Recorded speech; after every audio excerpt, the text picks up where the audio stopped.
Assalamualaikum warahmatullahi wabarakatuh. Saya Muhammad Taufik Roman Sugiman dari kelas A TK2 ingin sedikit menjelaskan mengenai kebutuhan gizi bagi ibu menyusui. Sebelumnya, apa itu gizi? Gizi adalah persediaan bahan-bahan atau makanan yang dibutuhkan organisme maupun sel-sel untuk bertahan hidup. Sementara dalam bidang ilmu pengetahuan dan medis, gizi dapat merujuk pada ilmu atau praktik konsumsi serta penggunaan makanan. Seperti kita ketahui, ketika dalam masa menyusui, sangat penting bagi seorang ibu untuk memerhatikan asupan nutrisi yang masuk ke dalam tubuhnya. Tidak hanya menunjang kesehatan fisik, nutrisi untuk ibu menyusui turut mendukung produksi ASI yang memiliki peranan vital dalam tumbuh kembang bayi. Pada ASI ibu menyediakan semua nutrisi yang dibutuhkan oleh bayi untuk kesehatan dan tumbuh kembangnya.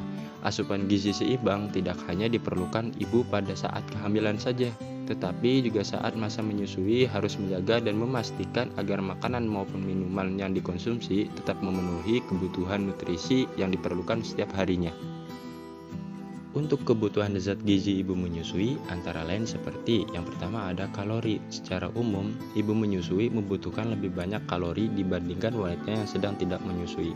Rata-rata ibu menyusui menggunakan 640 kalori per hari selama 6 bulan pertama dan 510 kalori per hari selama 6 bulan kedua untuk menghasilkan jumlah susu yang normal.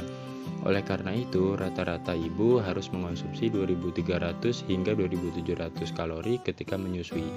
Yang kedua ada asam lemak.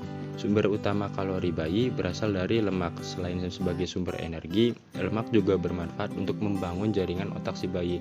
Tubuh ibu juga membutuhkan lemak, tapi ibu menyusui sebaiknya mengonsumsi makanan yang mengandung lemak tidak jenuh dan membatasi konsumsi makanan yang mengandung lemak jenuh atau lemak trans. Yang ketiga ada karbohidrat kompleks. Makanan yang mengandung karbohidrat kompleks seperti gandum, kacang-kacangan, sayur dan buah merupakan pilihan yang baik untuk mencukupi kebutuhan energi selama masa menyusui. Hal ini karena karbohidrat kompleks dicerna lebih lambat daripada karbohidrat sederhana, sehingga dapat memasok energi lebih lama dan gula darah juga akan lebih stabil. Lalu yang keempat ada protein. Bagi ibu menyusui penting untuk memenuhi kebutuhan protein.